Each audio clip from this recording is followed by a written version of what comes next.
quickly we sort of really got to know each other. But when I was just 16, I suppose, and I started. In the background of one of music's greatest legacies stood a man whose silence spoke louder than most. David Gilmour, the emotional core of Pink Floyd's guitar magic, rarely shared personal favorites until now. Today, he surprises the world by opening a door into his soul, revealing 5 iconic rock women who left lasting imprints. At the top of that intimate list is the woman whose voice could make time itself weep, Joni Mitchell. They weren't just colleagues in the music scene, they were soul twins who understood the weight of melody and silence. The first time Gilmour encountered Joni's music, he was driving along a lonely English road, and it stopped him mid-thought. There was something in how she sculpted melody into verse that struck a deep, hidden chord inside him. Her guitar playing, drenched in open tunings and intricate textures, sounded like his own emotions had found another voice. They eventually met in London during the vibrant chaos of the 1970s, tucked away backstage after a show.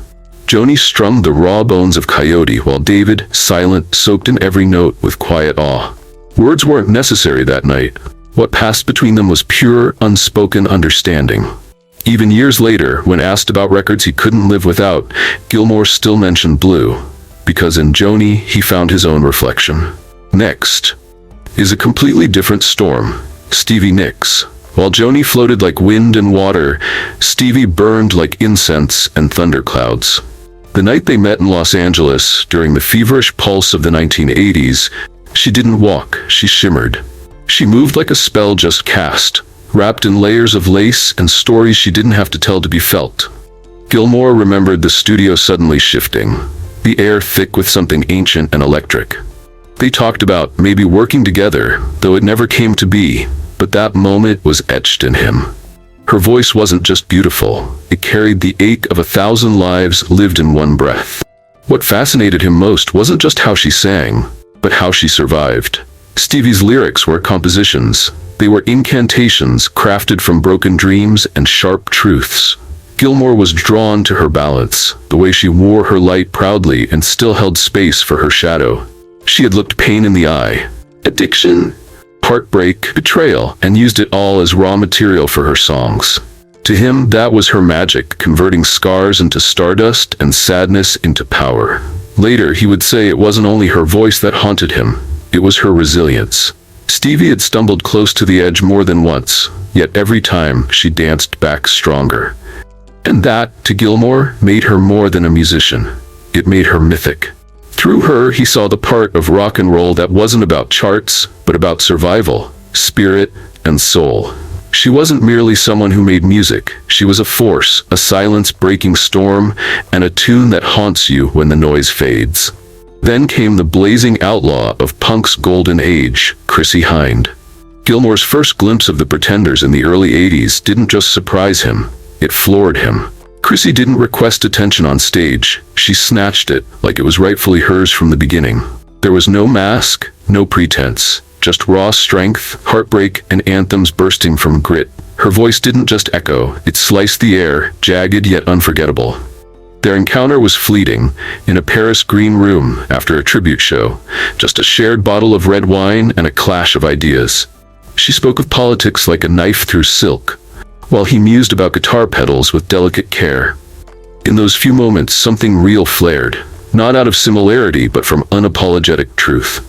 Their dissimilarities didn't clash, they hummed with energy and respect. She shattered his polished world with rebellion, and he admired the bravery it took not to blink. She never dulled her edge, never stepped back, and Gilmour took notice. Always the quiet engineer of sonic landscapes, David was drawn to her brutal honesty. She didn't try to beautify her scars with verse, she screamed them into the world. Watching her command the stage, carelessly brave and wildly sincere, he felt a jolt inside. Chrissie wasn't just a reminder of rock's edge, she reignited the fire in his creative core. Because what she gave was more than authenticity, it bled and howled without apology. Yet not all of Gilmour's respect was forged under stage lights, some was discovered behind studio doors. Kate Bush, a mysterious genius, was only 19 when her demo made its way to Gilmour's ears. What reached him wasn't polished brilliance, it was strange, spellbound prophecy. It didn't sound like any music from the present, it was as if the future whispered back. He didn't just admire Kate from afar. He believed in her with the quiet resolve that changes paths. Gilmour invited her into the studio, not to shape her songs, but to shield the magic they carried. He backed her when few would, elevating her voice before it had even touched the airwaves. And when Wuthering Heights broke open the world's ears, he stood quietly amazed. There was no possessive pride, only deep respect. To him, Kate was more than an innovator. She was the embodiment of imagination with no leash. She didn't follow fame. She sculpted alternate worlds and pulled others into her orbit. She reminded him that limits were fiction and strangeness could be sacred. True art, he realized through her, doesn't ask, it demands surrender. Years later, Gilmour would slip into darkness, playing her voice into the quiet like a balm. With no lights, no plans, just her voice rising like mist, pulling him to where it all began. In Kate, he hadn't merely found brilliance, he'd seen something holy. And then there's a name even close fans never saw coming, Patti Smith. They never stood side by side on stage, and rarely even crossed paths. Yet Gilmour carried a deep, unspoken reverence for the punk priestess. It wasn't only her words that struck him, it was the entirety of her being.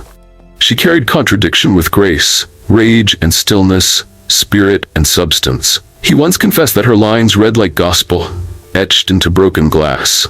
During trying creative times, he'd return to her earliest records like a compass. Her voice cut through uncertainty, through the fog of doubt. There was healing in her defiance, solace in her refusal to conform. Fame meant nothing to her. She answered to a truth far deeper. To Gilmour, her music felt both ancient and alive, like a fire that defied the years. Patti wasn't just a rebel. She was a vision wrapped in lightning. She didn't sing songs, she conjured storms.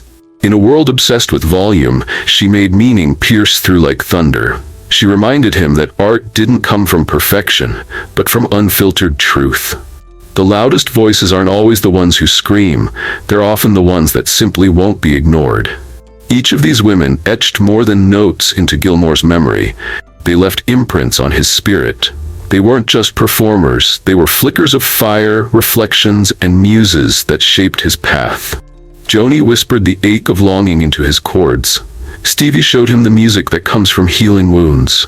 Chrissie handed him a raw, unvarnished rebellion. Kate shattered the ceiling of imagination, opening cosmic doors. And Patti brought stillness to life, letting silence speak. These weren't passing crushes or seasonal inspirations. These were permanent echoes. They came back in still moments, in the hush before a show or the stretch of a long road. In the breath between each guitar note, their presence hummed beneath his fingertips. Sometimes fragmented, sometimes soaring, he heard his own soul reflected in theirs. Their courage didn't just inspire, it became the compass he returned to. Their creativity gave him sanctuary. Their flaws reminded him that greatness is messy. He didn't simply admire them, he carried them into every note, every word. Through the haze of fame, he chased their echoes like a map back to himself. Their art wasn't just beautiful, it was alive, timely, and transformative. Because even icons need voices that tether them to purpose, and they did that for him. In these fearless women, Gilmour found shelter and fire. Their music didn't just echo, it saved. It wasn't noise, it was a guiding light. And sometimes it's the voices no one expects that deliver the loudest truth.